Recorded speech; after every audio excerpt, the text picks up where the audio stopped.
عاملين ايه؟ جايلكم فيديو جديد. فيديو النهارده عارفه ان كلكم خلاص امتحان العربي فاضل عليه يوم. حبيت ان انا الفيديو ده بس اقول لكم على حاجه. لو في حد مش مذاكر او لسه مذاكرش لسه ملمش العربي، بصوا يا جماعه، طول ما لسه في وقت في امل، يعني اللي هو لسه ممكن ان احنا نعمل حاجه. بس اهم حاجه ان احنا بعد مثلا ما نسمع النصيحه دي او نحس ان احنا ممكن نقدر ان احنا نلم ان احنا نقوم على طول ونبدا في الموضوع ده. فيا ريت يا ريت بجد اللي لسه ما ذاكرش لسه ما لمش العربي ولسه قاعد لغايه دلوقتي يبدا كده يجيب الورقه والقلم بتاعته وينفذ الكلام اللي انا هقول عليه ويذاكر الحاجات اللي انا هقول لكم عليها. ماشي؟ فعشان بس ايه، ننجز شويه. طبعا مش هقولك ان انت هتبقى وقتها لميت كل حاجة، ومفيش حاجة هيخرج بره عنها الامتحان. الله اعلم، دي حاجة بصراحة مش عارفة. بس بإذن الله خير. المهم ان احنا نعمل حتى اللي علينا في الوقت ده، مش نسيب الموضوع يضيع مننا حتى نقول احنا خلاص ما ذاكرناش يبقى مش هنذاكر حتى النهارده وخلاص. يبقى لا، يبقى احنا كده يكون عندنا إرادة ان احنا ايه، على الأقل نذاكر ال 24 ساعة على الأقل الباقيين او ال 12 ساعة الباقيين. ماشي؟ معظمكم هيشوف الفيديو الصبح اللي هو خلاص هيقضي اليوم كله وتاني يوم هيكون عنده الامتحان بتاع العربي. فنبدأ كده. هو أولا العربي دلوقتي عندكم مطلوب منكم، يعني اللي بيجي من المنهج، الأدب والنحو والبلاغة.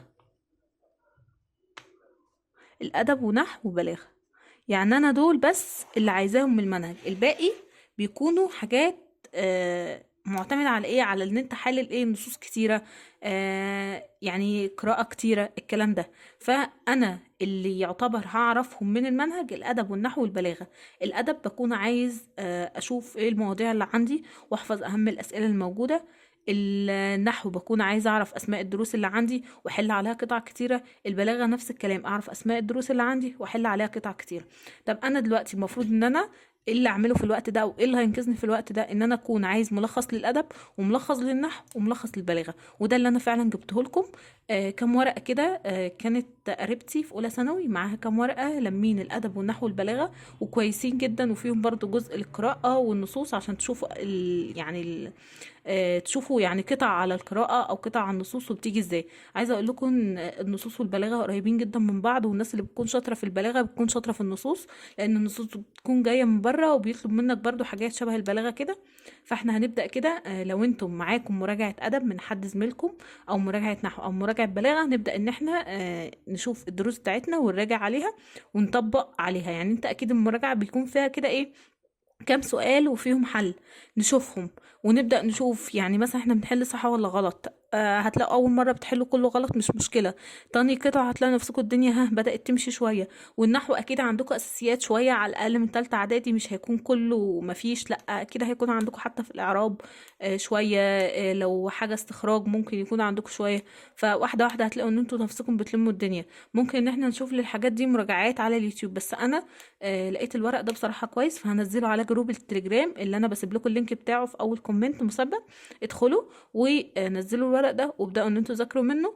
بس مش هنعتمد على الورق بس، لا، ممكن نجيب كده كام نموذج من كتاب الامتحان على العربي كامل ونبدأ ان احنا نحلهم. ممكن بدل الكلام ده نشوف حد بيعمل مراجعة عربي كاملة على على المنهج كله على اليوتيوب ونتفرج عليها، بحيث ان المستر بيلم لك الدنيا. بيحل شوية أسئلة المهمة، أهم الأفكار اللي بتكون موجودة في العربي كله والكلام ده. فهتكون كويسة بصراحة، مش هتكون وحشة.